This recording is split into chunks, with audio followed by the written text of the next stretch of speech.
Welcome to another edition of Newark Today on WBGO 88.3 FM and online at WBGO.org. I'm your host, Michael Hill. We have a lot to talk about on this edition of Newark Today with the Honorable Mayor of Newark, Ras Baraka, of course, in our first half hour. And then in our second half hour, we'll be talking about the Guaranteed Income pilot program that's taking place in Newark and some of the early successes with that pilot program right now. This is our first full in-studio show since February of 2020, which of course was the eve of the start of the pandemic, the COVID pandemic, way back some 2.5 years ago. And the first time the mayor has been in studio for us for this program since then. Mr. Mayor, welcome back to the studio. Thanks for having me. Glad to be here. We have a lot to talk about. I know one of the things that you have concerns about is this health benefit plan increase. We're talking about a 22% increase in state-run health benefit programs, premium increases there. And you're on the side, so it seems, with state Senate Republicans who say that this is going to have an unacceptable impact on hundreds of thousands of employees, retirees, and their families, and it's going to pay more than $2,000 in out-of-pocket increases in premium sharing for their health care.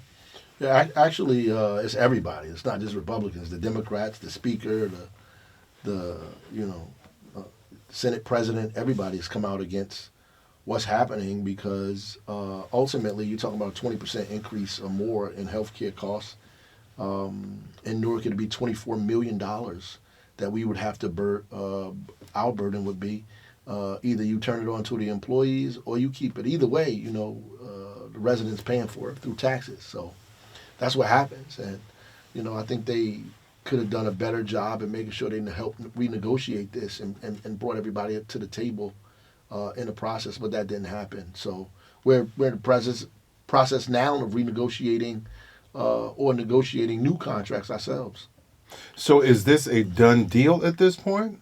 Oh, absolutely. It's a done deal, but I think the state still has the ability to undo it, right? They have the ability to shoulder some of the cost of what this means for municipalities throughout the state of New Jersey. It's going to be costly, but they have the ability to do it. Look, they negotiated zero increases for a few years, and now all of that is coming home to roost. And I get that, but all of us should be brought to the table and have a discussion about that, or else people are going to begin to flee the state health benefits plan. Newark is contemplating seriously and moving in that direction now. Is this a situation where the state is looking at, well, a lot of these places got federal COVID dollars, they may have some surpluses, and maybe they can go ahead and foot the bill themselves and no harm? Well, you can't you'd be paying the bill the first time, you know what I mean? But this is recurring. This is not something that just goes one time and goes away. This is a recurring cost that municipalities have to deal with, which makes it that much burdensome, particularly when people are dealing with cost of inflation, all of the things that are happening now, just pulling themselves out of COVID. It's just a difficult and terrible time to do anything of this magnitude. Do you recognize, though, that healthcare costs have gone up and there's a need for an increase, perhaps? No, there is really no need for increase. These people have surpluses. I mean, that's how they were able to negotiate these zeros in the beginning, because they have surpluses. The surplus, meaning they made a ton of money during COVID. And it doesn't mean that they're not going to make any money now. They just want to make more money. So you raise see, people talk about this like it's scientific, like, there's an objective reason why this is happening. There's no objectivity. This is all subjective. This is people deciding they want to make profits, or their profits have to be at this level versus another level after you've already had surpluses, and you use your surpluses to offset the zero balances, right? And so now you want it all back at one time, which is like unfair. So if you have support then from Republicans and from Democrats in the legislature, then it sounds like there's at least the votes or the power to do this. Is there a will to do something about this as well? That I don't know. I do know. And I don't think I like the governor a lot. I don't think he's malicious or trying to hurt us or anything. I just think this is bad. It's bad. I told him it was bad. I mean, it's just bad for us all. And if there's a way to come to some agreement to fix this, they should be doing that. And prayerfully, they're having these discussions, trying to figure out how to get this rectified. But I can't sit around and cross my fingers. I have to Right. do something. I have 3,000 employees that we just renegotiated people's contracts. I mean, they just got minimum amounts of raises, and all of the raise will go to paying their health care. So what if nothing changes at the state level? Then what does that mean for Newark? It means that we would have to foot a $24 million bill. We would have to pay that, but still the employees will still have to pay, because as our costs go up, their costs are going to go up too. Right. It's a co-pay situation. Right. But we're not going to do that either. We're not going to stay in the state health benefits plan if nothing changes. We're already negotiating. We've already got other quotes. I'm not the guy to sit around and wait for people. So we've already are on that road.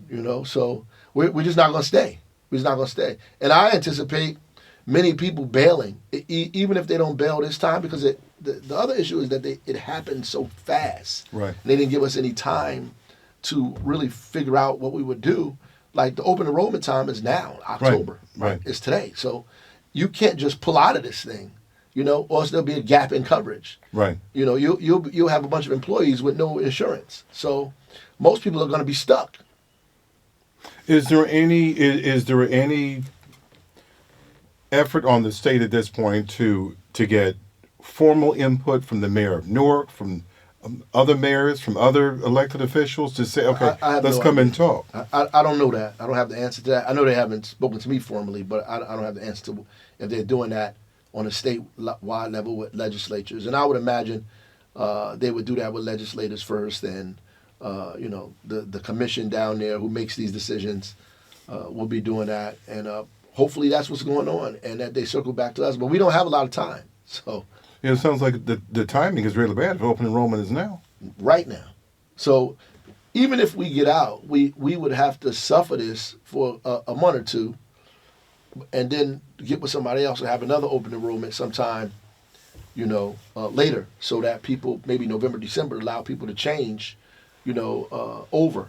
But it's going to cause chaos. Might there be a gap then in insurance coverage? You can't afford that. No, and that's why you would have to first start out with the state health benefits plan. And then you do the open enrollment while you're in that, and switch over. And then you have the kind of gap insurance that people, the folks pay for, a stopgap insurance. Well, we'll keep an eye on that one. And I want to switch topics here and talk about the 360 master plan of the city, which is a blueprint that will shape the equitable physical development of Newark for the next 10 years. And it seems that the planning board unanimously approved this back early this month, or in September, I believe it was.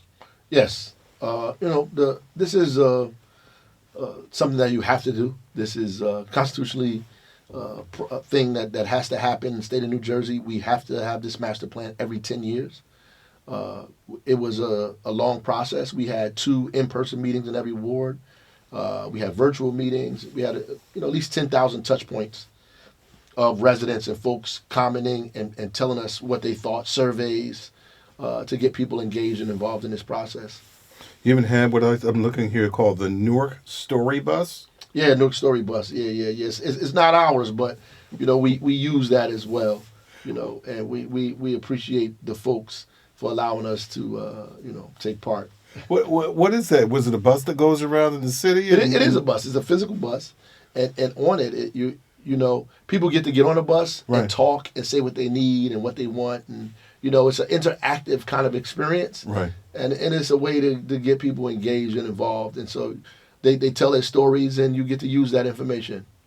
More than 10,000 touch points. So you believe you got a pretty good perspective of what people in Newark want. Absolutely, and really talking about you really get a good snapshot. What people think is important, the issues that are plaguing them, and the things that they want to see. And what do they want to see? More open space, different opportunities for transportation and travel, people to deal with affordable housing, more opportunities for access, obviously safe communities and neighborhoods, walkable opportunities in the city. So all of those things were important. And, the flood mitigation, all in different wards, obviously in different places, it was a different focus. But, overall, people wanted to see the city grow. and be better and take care of families. And when you do this 360 master plan every 10 years, what are you looking for? You're not just looking for people to come out and just talk about what they want to see for the city. You're looking for things that are actionable, things that you Right. can actually get done, not willy-nilly stuff. Absolutely, that's definitely what I'm looking for. The zoning changes, opportunities to build and expand in the city and use this as a blueprint to guide our directors and departments to get busy on some of this stuff. More green space, more trees, more walkable things. We can do a lot of these things immediately. And changing the zoning laws to create more density and more opportunities for affordable housing. We want to do that and create the art and education district in the downtown community. Open up opportunities so we can open up more stores, more lounges, more jazz clubs, things like that. So we can bring Newark alive at night. Is it what's the word I'm looking for? Is it easy to do a plan like that? Not at all. When in any way when the population in Newark is growing, the census shows that it's Right. growing from year to year, every decade. It's difficult to do, but the easy part is getting the people to say what they expect and think and dream about what should happen in their town. I guess getting everybody together and getting that on paper and turning that into an actual plan is a really tedious process. But the planners in the zoning department and all those folks have to do that, and they did a great job in making it happen. Chris Watson and his crew, shout out to them, did an awesome job with this. Did you realize before the remnants of Hurricane Ida last September of 2021 that the climate crisis and climate change was so important to Newark? Well, I mean, in full transparency, I knew that there were certain people who always have the environment on their mind. That's Right. they're activists. They understand that in the community, but it's become so widespread. Like you said, I mean, more people are more engaged in because you're seeing more flooding. There are neighborhoods that are flooding that never flooded before, right? You see more dangerous weather. People are becoming really, really concerned about the level of heat in the city. Right. The increased level of heat and the heat island, and how do we impact that, and what do we have to do to help that? So a lot of folks are concerned about those things. When it comes to this 360 master plan, what's the commitment or what are you expecting from the private sector, for instance? And let me give you an example what I'm talking about. You mentioned better transportation and public transportation. That's something that NJ Transit provides. Are they going to be a partner in making these plans come to it's a legal document and it's a living document. It gives us the opportunity to use it as support to go to these folks and say, this is what the city wants, this is where we're going, this is the direction we need to be in, and we need you to be on board to help make these things a reality. It kind of guides them. So New Jersey Transit knows, as they are still finishing up their new routes in the city of Newark, how to do that and which parts of the city need more access or greater access than others. And it gives them that information. What about the private sector in terms of lending institutions and PSEG and others and so forth? Well, absolutely. So even when we create opportunities for alternative transportation, whether you're talking about electric vehicles or shuttles or any other thing the private sector can help us with that we're trying to create even in the arts and education district, we need their support with. Either philanthropic institutions or private, corporate institutions, anchor institutions to help us make some of these things a reality and connect the communities together to the downtown, right, and beyond. And they can do that, right?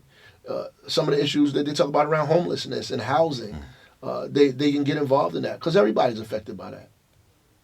Do you get the kind of buy-in that you envision for Newark, for the community partners and business partners that are here in Newark? Do you get the kind of buy-in that you want where it reaches the level where you think it should be? Yeah, I think we have a great relationship. They can always do more. Let me start with that.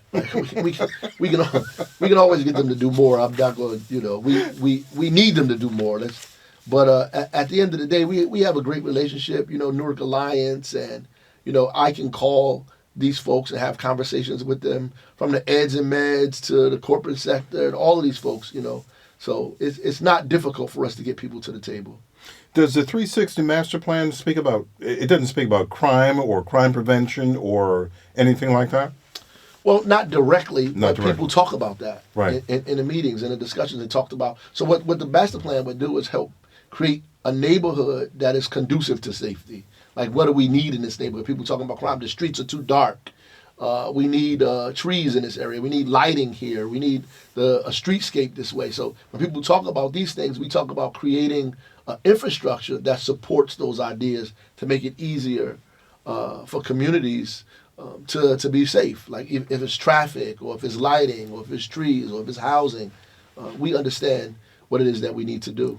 Can you, of these more than 10,000 touch points, can you recall anything that surprised you what Newark residents want? Anything that really stood out in terms of something that other people may consider as way out there, but you know what? This is what people who live here, this is what they say they want. No, I don't think anything was way out there. I think the Newark residents are, one thing you are clear on is that they are very specific and they know exactly what they need and want. And they say it, like, this is what we have to have this, right? It's not like a general discussion. It's like, we need this in our community. And they're not shy. So these are the things that are happening. And there were some people who came to all of the meetings. Wow. So, who stayed engaged from the beginning to the end. Wow. I'm going to move on, Mr. Mayor, to this Lakeland Bank settlement. The Justice Department finding that this Lakeland Bank engaged in redlining, which was supposed to be banned some more than 50 years ago, Right. and they were doing, they had the kind of practices that were leading to discrimination against black and Latino folks in New Jersey, and basically causing them to be excluded from certain neighborhoods. Right. And there's a settlement with the Justice Department for $13 million. $12 million of that will be used to create a loan subsidy fund to help homebuyers. And Lakeland Bank is going to set up a financial institution or two in the city of Newark. You welcome that? Yeah. The harm was done specifically in Newark and around Newark. I mean, not in other places. So, I mean, 12 million is a start, but it's not enough. We definitely need investment from these communities. Like the CRA tells these banks that they have to invest in these communities. They don't do it. But this bank went beyond just not investing. They purposefully and deliberately discouraged investment in these communities, which is illegal. And so they had to, be rectified and repair that, right? That is as we argue this thing in the state, that's a form of reparation, right? They have to put $12 million aside and give loans to people in this community who are interested in buying houses, who are trying to start their business, who are trying to expand their business. And it's our job to get people over there. Isn't it astonishing that in 2020, 2021, 2022, that this kind of practice is still being done? happening? I wouldn't be surprised if they, peeled the onion back a little bit more, that there were a few other folks that were participating in this, either directly or indirectly, in the same kind of practices. Title companies? That did this kind of thing. Even to me, redlining is even to the extent when you're assessing people's property lower than what the value really is, right? And stopping the person from getting the kind of investment they need in that community, in that property, in that, in that family, right? It is curbing people's opportunity to gain access to wealth. And all of those things are akin to what we're talking about.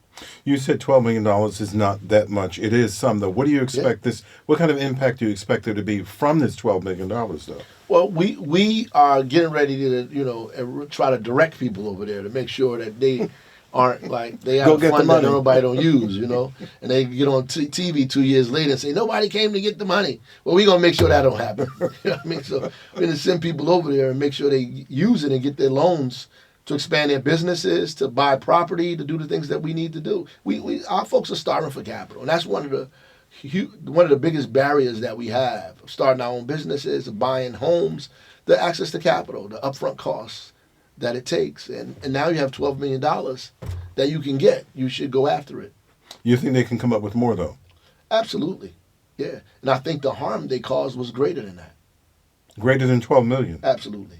How long did this redlining go on with this bank? Do we know? Well, I mean, they haven't been particularly transparent about that part of it, but I'm sure it's been for some time. Now, Lakeland is setting up an institution, an office or two in the city. Right. You'll be watching them. Absolutely. We welcome them in Newark. We want them to be here. Whether they got here by hook or crook, we applaud the effort of them building here in the city of Newark and rectifying the situation. You know, we believe in redemption in Newark. So at the end of the day, we give everybody a second chance to come through. Now, Mr. Mayor, when you said you'll be sending people over there, you will be sending them to get loans. Sure. But you'll also be sending them over there as a means to test what this bank is doing as well. Oh, absolutely. I mean, you know, we're going to sit down with Invest Newark and the other folks to go over there and partner with them and say, this is, you know, we have these programs, we have this. Here's opportunity for you to invest in specific people, specific businesses that are doing things to make up for the wrongdoing. When banks engage in this kind of practice, aren't they missing out on something, though, when they do this? Completely, totally. The whole country is. Redlining and the aftermath of redlining has caused an incredible wealth gap in this country, and it has locked people out of home ownership, locked people out of employment, growing of business, supporting our economy, growing the economy. So the country now is hurting because of the history of racism. You know, it has now got to a point where racism in this country has impeded its growth. It's creative, it's innovative growth, and it's economic growth. I mean, people are complaining about taxes in New Jersey. You know how you get your taxes low? Get more people to pay them.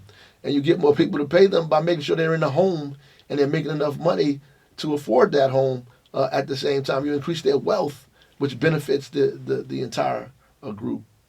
Mr. Mayor, there are people who will be listening to this tonight and listening to what this Lakeland Bank settlement is all about and the practices the bank engaged in, racist practices, and will say, well, why would the mayor of Newark welcome a bank like this into town when they've been caught discriminating against black and brown people who make up the majority of the population in Newark? Yeah, well, there's a lot of people already here that have been discriminating, and they still here. They've been here for a long time. We got statues of them all over the place. But at the end of the day, like, I think that we ought to welcome them here. This is their opportunity to make right what was wrong. And as I said earlier, I was joking, but I was serious. We believe in redemption. You can come into the city and help us grow and do what it is that we need to do. All of these people that historically have done things wrong, the best way to atone is to invest in this community, invest in people in this city, and help us grow. You know, this is Lakeland Bank, and not a very well-known bank that the Justice Department put its microscope on. Yeah. Is this going to send a message to other lenders, other institutions, you think? Prayerfully, it does. And I want to thank the U.S. Attorney's Office locally who, took this up because they didn't have to do this. I don't know any other local U.S. attorneys who've taken up a case like this. Most of them are dealing with all kind of other things, trying to make a name for themselves so they can grow and become politicians somewhere. This is not a kind of case you take simply because you're trying to, become an elected official or make your name big or something like this. This is a serious work, social justice case, and I applaud them for doing that. The U.S. attorney here in Newark. So that's great, and hopefully it sends a message to all these other lending institutions that they have to do right, or they'll be in the same situation. As far as you know, did any of your departments receive any complaints from Newark residents about this bank and about this situation? Not that I know of. No. So I was when we first got wind that the case was happening, was going on. I was shocked myself. Like, wow. I mean, how did they find these people? But we're glad that they did. And you think that this $12 million will go a long way, even though it's not a whole lot of money for... Yeah, absolutely. Will go a long way. Yep. $12 million is, in the scheme of things, I'm saying is a small amount of money based on the amount of harm that it was done in comparison to that. But we certainly will take $12 million. I want to move on, Mr. Mayor, and talk about the Guaranteed Income Pilot Program in Newark. And the program directors are saying it's showing signs of success. How do you measure success for this? Well, we we have a storytelling group. We have another group that that we're measuring as it goes. But success would be, you hear families saying that they have less stress, that their overall well-being is better, that they were able to use this money to go to school further, to better their life, to pay their rent, to make sure their kids were able to, go to school with new clothes, all of those kinds of things, in my mind, is a measurement of success. And it goes against all of the narratives that people came up with, why this shouldn't happen or why this would not work. Most people submit their money, put it back into the economy immediately, and spent it on necessities. And in this particular case, you're talking about this is a pilot program that's underway at a time when inflation, the prices at the gas pump, the grocery store, Right. and other places just skyrocketing, for lack of a better word. Yep, this is a better time to have this than any other time, and it's going to prove the point that is necessary. I think that the stars aligned on this. Once we put this information out, there are over 100 cities across America that have embraced this now, and I think that the narrative that's going to come out of this is that we need to have this happen in perpetuity throughout the nation. Because prices keep going up, but people's salaries and wages aren't going up at the same rate of the same rate of inflation. That's right. Plus, even without that, before this, people were saying if they had a $400, $500 crisis in their life, that it would set them back, tremendously. And so, just giving people $500 a month, has this kind of impact, and just a small amount of money has this kind of impact. Proves that there's much that we can do. And this is money that's coming from the private sector for this. From the private sector. From the private sector. Yes, right now. What do you envision long term then for this? Well, I think this is something that the federal government should take on, that this is something that should happen. Right now, we're pushing for earned income tax credit expansion, more money, more people, less rules, child tax credits, all of these things that are happening now that are infusing cash in people's homes, is something that we need to, elevate. And so if we put it in one program and gave it to people who need it the most, I think that that's what we need. Good. Yep. Mr. Mayor, I want to switch topics here and talk about something that trust in government. And what's it like being the chief executive officer in a town at this particular time when trust in government is running so high because of what's taking place on the national level with people not believing election results and so forth, and this whole denier movement? Yeah, mayors across the country talk about this all the time, about people's distrust of government and the lack of belief of anything that you say or what's going on. I think ultimately it makes the job that much more difficult. It also makes it more dangerous as well. Not only do you have misinformation being put out there, you also have malinformation, like people purposefully and deliberately putting out wrong information to create chaos and confusion. And that happens nationally, but it's also happening locally. Like at the U.S. Conference of Mayors, we had a special gathering that talked specifically about misinformation and malinformation. People showing up to people's houses, people getting threatened, their kids getting threatened, all this stuff. So it's a dangerous time to be an elected official because of the climate that we're in right now. But I think the best way to push back against that is to have as much community engagement as you can, no matter how hard or difficult it may be, and at the same time continue to do the things that you think are right and good and humane for people, and build on that. And I think there are people who will see through the fog of cynicism and begin to come around. When you say more community engagement, that also includes you going out and talking to Yes. the community, which also puts public officials like you in danger. greater danger. Absolutely. That's why it's difficult. There's also other ways to engage people as well. Right. But what you're saying is correct. And so these are real conversations that people are having around. That's why a lot of folks are moving out of this thing. They're resigning. They're stepping off their posts. Right. They're doing that because, ultimately nobody wants to put their children, their self in danger over, something that people believe or disbelieve, or some lie somebody told, or something that people confuse themselves with, so it's definitely difficult.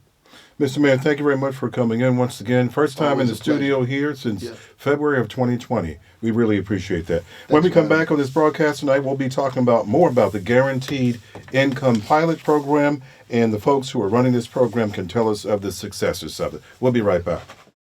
Welcome once again to Newark Today on WBGO. I'm your host, Michael Hill.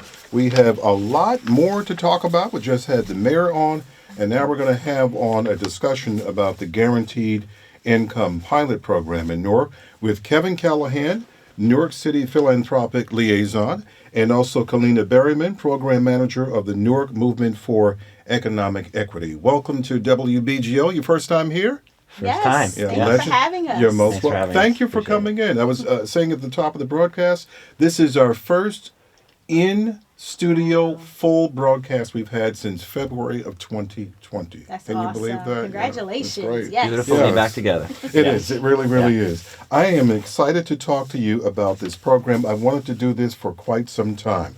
Let's start at the beginning. We're talking about, $500 a month for some families to get $500 a month and they can spend it. Is there any language given to them about what they can spend this money on, how to spend the money on, credit counseling, all kinds of things it's not just about the money. Sometimes it's about, okay, what we do with the money and other things that we can do to be smart with the money. The short answer is no. So we don't tell them how to spend this money. This is $500 a month for 2 years. The idea of guaranteed income is about no strings attached, providing money to people. It is an income floor. There are no requirements. And the idea is really that we trust in the individual to know what is best for them and their family. And like the mayor said earlier, we're really trying to show the country that people know what to do with money when they actually have access to it. And especially if they need the money, Kalina. Absolutely. And the way that you asked that question in the beginning is exactly how residents asked us when they came to pick up their Mocafy I'm not a cards. recipient, I'll tell you that now. Okay. No, but it was really, I have been a part of programming in the city for over 15 years. And this particular program, I have never seen residents so grateful to the point where they were in tears. And they would ask as they came to City Hall to pick up their cards, is that it? And we'd say, yes, that's it. And they said, so what do I have to do? Like, do I have to come back here every month? Do I have to write a report? Like, what do I have to do? And we'd say nothing. Be a resident of our city and believe in our city. And if you want to send a note of thanks to the mayor, maybe you could do that if you like. But that was it. That's all. But what we found is that people stayed connected to us because they started to think about their next. And so we've been very honored to continue to stay in communication. Even though they don't have to be, they are constantly communicating with us about the next. The next? Mm-hmm. What does that mean? That means the next part of their life. So once residents are receiving this guaranteed income, there's this guarantee that every month they're going to receive these funds. And so that allows them to kind of stabilize their lives. And it gives you the peace of mind to start to say, okay, what's next? My basic needs are being met and I feel more connected to my city. My city has provided this resource to me, and so now I want to know what else does my city offer. And so we have a role called Pilot Support Specialist, and they call their Pilot Support Specialist, and they say, I want to go back to school. Where can I go for that? And we can't provide too much, but we can kind of navigate them to the next step. So that's what we mean by the next. That's encouraging. As program operators and folks who are looking at this and managing this, it's got to be encouraging. Absolutely. Yeah, and that's exactly what we want to see. I mean, so part of this is a research pilot, right? And so we partner with the Center for Guaranteed Income Research and Mayors for Guaranteed Income, and they have a very extensive survey that all of our participants are completing. And so what we're really looking to measure is their physical health better? Is their mental health better? Do they feel more connected to their city? Do they feel more connected to their families? Maybe somebody was able to quit a second job and put their kids to bed at night. And so those are the kinds of impacts we really want to show to government to say this is something that deserves to be continued over time. And so when did this start in Newark? We're about a year in. So last November we started with our full 400 cohort. The previous May we started with a smaller group. The mayor referenced our storytellers, and that's really a group that's telling the story of how they're spending the money, just to put a face to what our residents look like and the struggles they face and what they're able to do when they receive this money. And Kevin, you mentioned some results already. You're already getting some of those results now. Is that right? Yes. So Mayors for Guaranteed Income partnered with something called the Stanford Basic Income Lab. There's now a dashboard online. Everybody can go and see how people are spending their money. We partnered partner with a local organization called Mocify, Mobility Finance Capital. They provide all the cash to residents, and they report how the residents are spending their money in the aggregate, not on an individual basis. But so we are able to say now, 11 months in, how we're seeing people spending the money. And how are you seeing them spend it? What we predicted, what we thought, and not the stigma that you would expect, right? They're not going out and putting a down payment on a Cadillac. No. This is, so 42% retail stores, right? Food, clothes.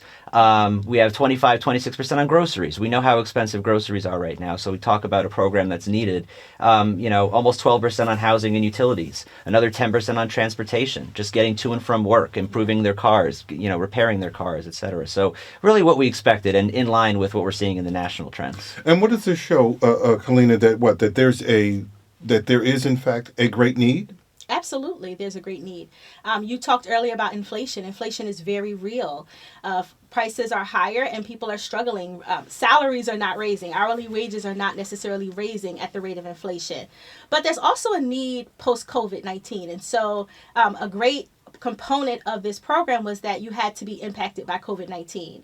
And so we've heard the stories of our residents. One resident who was in a coma for 3 months and had a trach, and came out of that coma and began to rebuild her life and was selected for this program. And, she can no longer work the way that she could before, so now these dollars are helping her to rebuild. There are lots of stories like that. So, yes, there's an absolute great need, and it's either based upon rising costs or just people's lives changing, and they need a way to help pay for that change. Another example of that is there is a father who lost custody of his child because he could not provide decent housing. And so the guaranteed income has allowed him to stabilize and now has joint custody of his daughter. So those are the kind of things that we're seeing. What does this mean in terms of, now, the folks who are in the pilot program are folks who are living below the poverty level? And probably receiving some form of public assistance. Does this change their qualification for the public assistance? That's a good question. So a qualification was at your 200% of the poverty line. So people in our pilot, some of them are unemployed, but some are teachers' assistants. Some are working in hospitals. So you didn't have to be below the poverty line, but 200% of the poverty line, the federal poverty line. And I would just say one of the things that we're trying to really push back against is that kind of categorical assistance, because it in many cases disincentivizes or punishes people for making certain decisions, for working, for choosing to pick up hours, for telling them exactly how to spend money. We believe that people know how to spend money. The trouble is they just don't have it, and so those kinds of programs are exactly what we're pushing back against, which is providing cash into people's hands and letting them make those decisions. I'm curious as to beyond. This is a 2-year pilot program, right? Beyond that, when the pilot program ends and those folks still have this need to buy necessities, school clothes, groceries, and things like that, what happens will there be money to continue this? So this was always discussed as a 2-year pilot. We made that very clear to our participants. So the plan is that this is a 2-year research pilot. But we are working very hard, like the mayor said, with over 100 mayors across the country, on a state level, on a federal level, to continue to push for policies that are like this. So New Jersey recently enacted a child tax credit. That's very good news because it's very similar to the idea of a guaranteed income. We're seeing the earned income tax credit expand time and time again, which we've recommended in our report going back to 2019. So that's good news. Talking about baby bonds, just other ways to continue to infuse cash into people's lives. And so, while this program might end, what we're really trying to do is go for the long haul, go for how these policies can be continued on a state and federal level, because no city can maintain a program like this in perpetuity. It's just too expensive. Right. What would you say, though, based on the census data in Newark, that if you were to expand this pilot program based on the qualifications of the people who are in the program now, how many people would qualify in Newark? What percentage of the population might qualify for this program to receive $500 a month to help them meet some of the needs that they have? That's a good question. I only know the fact that there are 26% who live below the poverty line. I don't know the data around citywide, how many would meet that qualification, but I think it's a very good question. and we should look into that. Absolutely. I think it's probably close to 70%. Right. I think when you're looking at especially 200% below the federal poverty line, I think it's probably close to 70%. Wow. Yeah. And were some people using the money to help, I guess, pay rent and things like that because it's going up? Absolutely. Not just pay rent, but some people were living in housing that just wasn't adequate. And so this guarantee allowed them to get a new apartment that they could afford. What we are hoping is that, and what the research has shown, is that a lot of people began to change employment. They got new jobs. And I don't know, I guess the research will tell us why that happens. But nationally, once people receive guaranteed income, they were able to achieve better employment. And so, we're hoping to see that in Newark as well. Now, isn't that interesting? Mm-hmm. Yeah, I mean, I think some of it is just your options. I think that people are able to consider a job that they can, that they need to drive to because they were able to buy a car, or they were able to repair their car, or maybe they went for a training program that they were never able to afford, and they decided to put their money into a training program. Right. So, I think the choices that they make, like Kalina said, what we see is people first stabilize their lives, but then they improve themselves. Once they stabilize their lives, then they're actively working to improve themselves. So they don't need this actually in perpetuity. So sometimes you're just providing that kickstart that people really need. Are all of the folks in the pilot program, are they families with children, or there are some who are not, who don't have children? So what I love about Newark's pilot program is that the requirements were impacted by COVID-19, 200% of the poverty line, and living in Newark, and 18 or older. So our pilot is so diverse. We have retired, elderly demographic. You have elderly in this too? Absolutely, yes, absolutely. We have young people who just graduated from high school and are kind of transitioning in their lives. We have families. We have people who don't speak the language, various different native languages represented. All of the wards are represented. The pilot is so diverse, and each of them have unique stories, but they all have a common thread that they needed this income to improve their lives and to help their families. So was this intentional that you wanted it this way? Absolutely. So that you could get a better cross section of what might happen with? Yeah, I think that was Mayor Baraka's vision. He wanted every part of the city to feel it. And I think a lot of times with public policy, it has very good intention, but the people don't feel it. Those who work for the programs might feel it. Some, there are people who are impacted, but the people in the communities living in our neighborhoods don't always feel it. And so he wanted to make sure that all across the city, people could feel this program, and that's what it's done. And I referenced our research partners, so we were very intentional that the application went through them. So we wanted to be very clear and transparent that this is not, as the mayor says, his friend. So we had 1,200 people who applied for the program. That's only because they cut it off at 1,200. I mean, I'm sure it would have gone to thousands and thousands, but we were public that we were when it would open and that we were going to cut it off at 1,200. And so we had the 1,200 apply. 400 are in the main research component. I'm sorry, the component that's getting the funds. Another 400 are in the control group, and they're receiving a stipend to complete a survey just to tell us how they're spending their money so that we have something to compare. And they're very important as well because we need that in order to inform the national research. The diverse population you have in this program, how does that compare to other guaranteed income pilot programs underway right now? So, and I did have some notes about that. So in Columbia, South Carolina, their program is for Black fathers. In Los Angeles is parents and pregnant parents. In Denver, Colorado, their program is for the homeless. In Santa Fe, it's for community college students with young children. So there are many cities who have more diverse and open pilots.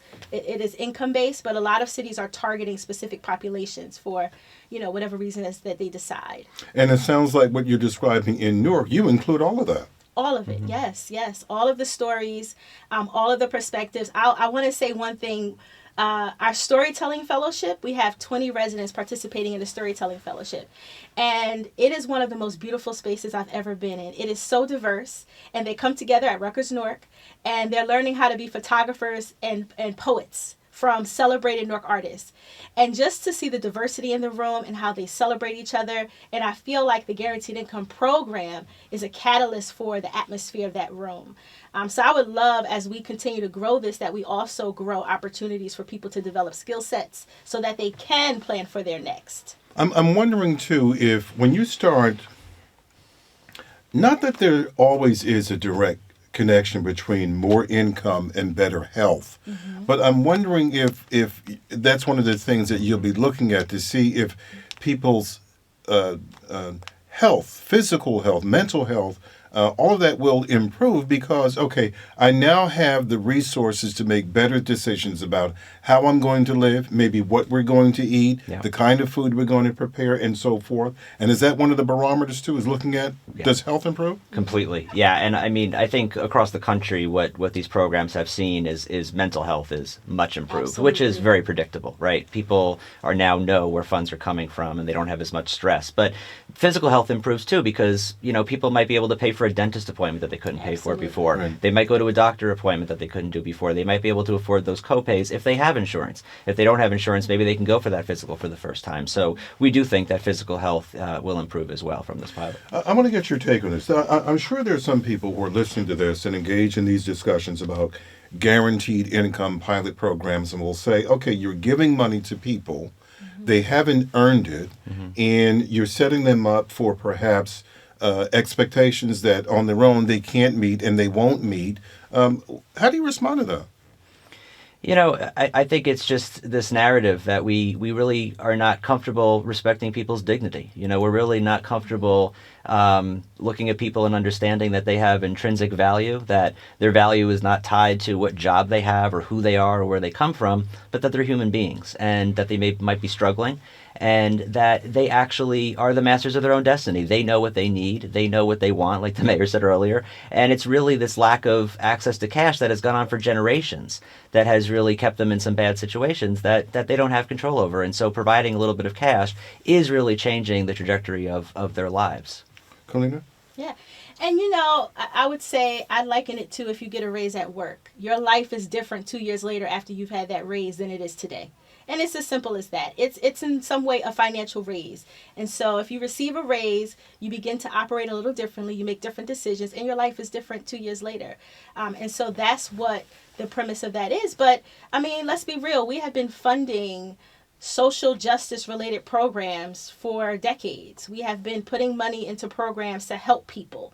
And a lot of times, those people aren't necessarily all helped and lives are not better. So this is saying we've done it this way. We need to continue to do that, but let's try a different way. Let's give money directly to people instead of funneling money through organizations and programs where they have to kind of jump through potholes to get it. And let's, find out if that makes an impact. And I think that's a fair assessment that we need to make. I'm curious as to what you hope the data, not what the data will show, because you've already mentioned that, but what the data will be used for. Once the pilot program is over and all the data are being analyzed and you sit back and you look at this and say, well, this is one result, this is another result, we didn't expect this, we expected this, and so forth, that the results will empower whomever is in a position to do something about this to do what? Well, I was going to say, I think there are still narratives that are pervasive in Washington and in Trenton, and I think one of those things is that people will stop working. People, if you have something like an expanded child tax credit, people won't want to work anymore. And so, I think that's the first thing we want to show. We want to show that that people will continue to work, but they'll live a better life. They'll live a more quality-filled life with their family. And so that's one of the things we want to show. The other thing we're really looking at is at what points is the cash most useful and most important in a person's life. So how can we really try to stabilize a person when they're really in a make or break moment, like a security deposit? Right. Imagine if we had more access to cash for security deposit, for first month rent, for the critical points that Kalina mentioned. So I think that's something else that this can inform. When are those critical points in people's lives? And then how do you build that back office support, that so-called plumbing to actually get that cash to people quickly? Because we don't have that apparatus in this country right now. You have a lot of red tape. Yeah. Absolutely. A lot of hurdles. Yeah. A lot of agencies, a lot of phone calls, a lot of, Right. I can't do this, I can't do that. Right. Yeah, and I think that, as we look to the future of this program and programs like it, we want to make sure that we're also providing the support as residents begin to say what they want to do next or the different needs that they have, that we can better connect them to the resources within the city. I think that's going to be critical. A lot of time residents call and they just want to know, I'm having a problem with my landlord. Where do I go? And I think we take for granted how easily some of us can access information like that and how disconnected a lot of residents are from it. So, it's resource financially, absolutely, but then it's also how can we organize the whole Newark ecosystem to better serve residents who are looking to improve their lives. One of the things in the press release that that City Hall issued on this back last month was, and the phrases that really caught my attention were, the funds provided them with the, quote, freedom to think bigger Absolutely. and make moves toward a more self-determined life. Yeah. We have one young lady who recently graduated from college, and she started a business with her guaranteed income. And she's still running her business. It's an event decor business. And so she used that. She saved it up for a few months, and now she's launched her business. That is an amazing story to be able to tell, for her to be able to explore that. The mayor was saying earlier that a lot of times we just don't have access to capital. We have ideas, but we don't have the freedom to explore those ideas. And so, that's just one example of how residents are using the funds to do that. And that's the kind of story that's empowering, because you're not just talking about the here and now, you're talking about the future. Yeah. And I think that changing a mindset that people in our communities deserve an opportunity to decide how they want to live their lives. And I think that is something that we have expected from other demographics, that it's okay for them to receive some help to start their life. But when it comes to people in our communities, Black and brown people, we don't always feel as comfortable with giving them that unearned help. That's all it is. It's an opportunity. And it's limited, and you have to make a choice about how you want to use that opportunity. And it's $6,000 right now per year? Yep. $6,000 per year. Are other places, is that the same amount in other places, or slightly more or less? That's common. Common. It's relatively common, 6,000 a year. One thing that we're doing that we're anxious to see in our pilot results is we're splitting the group. 200 are receiving two $250 payments a month. The other 200 are receiving two lump sums of $3,000. And again, this gets to the research basis of deciding when is the best time to provide cash to people. Right. How do they use it if they get a smaller amount versus one lump sum? Will there be differences in how they use it? And again, that's really to try to inform the larger policy as this goes on, and we take it to a state level, we take it to a federal level. What is the best way to get cash into people's hands? Now, are the ones who are in the pilot program, while they're in this program, are they communicating with the researchers and so forth to while we're in the middle of all this, to say what we're doing with the money, how we're spending the money? Any feedback they're giving? They're completing 2 surveys a year. So every 6 months, the research team goes out with a very long, detailed survey that they complete. We have a control group and a treatment group. Both complete the same survey. And so that's where the long-term data will come from. And I guess that's helpful, because you're capturing what's taking place in real time. Yes. Yeah, exactly. And, for instance, something that they learned in Stockton, California, which is one of the early pilots Mayor Michael Tubbs went on to found Mayors for Guaranteed Income, they actually found that the number of people employed, or the percentage of people employed in the pilot, increased, not decreased. It went from 28% to 40%. And that's the kind of result that you can look at over 2 years and show that, no, this is really going to break down some beliefs that people have about what it means when you actually provide resources to people to think bigger, to get out of survivorship and really just think how they can improve their lives and how they can change their lives. Because there's a great belief that if you give them the money, well, they're not going to, why would they go work? Right. Well, and again, the other thing I say to people, who say that is, you try to live on $6,000 a year, right? I mean, this is an income floor. This is about stabilizing people so they can think bigger. So, and look, if they quit a second job so that they can put their kids to bed at night because they're doing Uber or doing something else at night because they don't get a good enough living wage during the day, then I'm fine with that. But for the most part, we do not see people drastically cutting work because they're receiving this payment every month. Yeah, what we're actually seeing is that people are now able to afford childcare, and so they're actually gaining Which employment. is really expensive. Absolutely. Very and so expensive. we've seen a lot of parents, one single dad, he uses that income to fund childcare for his daughter so that he can go to work and not have any barriers. So we see the exact opposite.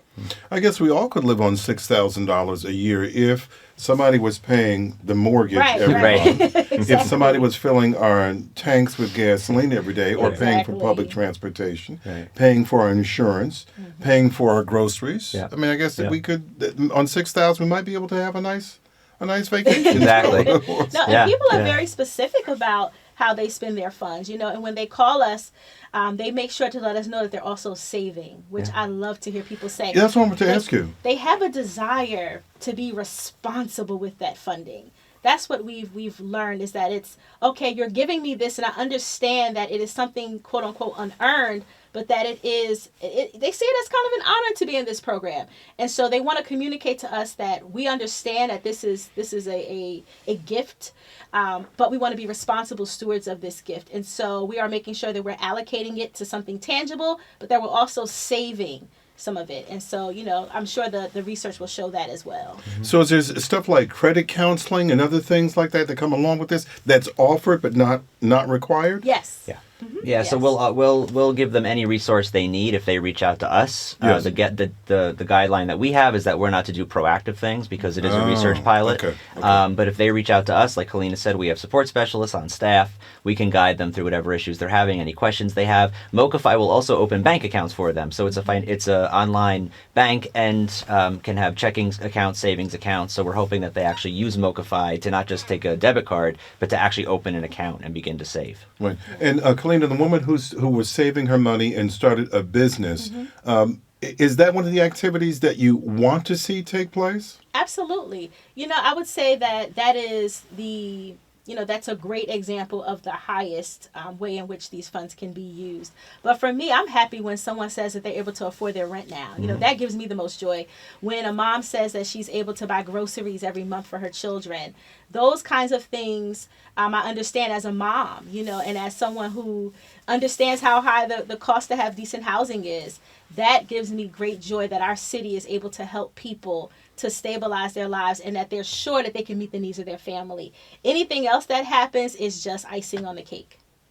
We have a minute or so left. Give me your what your hopes are, the research shows, and what it will be used for and what it will lead to. What I want, if I was to charge our community, anyone listening, would be to become advocates for guaranteed income, just like we advocate for affordable housing and other programs. Let's add that to our repertoire. Let's continue to advocate for guaranteed income in its various forms, federal, state level. But I also think that nonprofit leaders and those of us who lead organizations in this city, we need to start thinking too how we can get more of our resources into the hands of residents directly. And so it's a way to approach social justice and addressing inequity that needs to permeate every part of our system. And so how can we, with our budgets, instead of spending money other ways, how can we be creative about getting funding and finances into the hands of the people of this city? And you're talking about without the red tape. Without the red tape, of course. Kevin, your thoughts? Just that, trusting people, giving them the freedom to lead their lives. You talked about self-directed lives. Get rid of some of this red tape, waiting rooms. It's amazing what happens when we show people that we believe in them, we trust them, we love them, and we want them to do what's right for their families. What I keep hearing from you, Kevin, is the word trust. Trust people. Give it to them and trust them to do the right thing. Yes, absolutely. Yeah. Alrighty. This has been a great discussion on the Guaranteed Income Pilot Program taking place in Newark and the research that's underway. I'm really interested in seeing what happens to all of the research and what the results are. Kevin Callahan, Newark City Philanthropic Liaison, Kalina Berryman, Program Manager of the Newark Movement for Economic Equity. I want to thank both of you for coming in and thank everyone for listening. And the team here, Engineer Corey Goldberg, Screener Ken Downey Jr., Chief Technology Officer David Antwan, Social Media Coordinator Jamira Wakefield, Producer Ang Santos, Executive Producer Doug Doyle. I'm your host, Michael Hill. For all of us here, thank you for listening. This is WBGO Newark.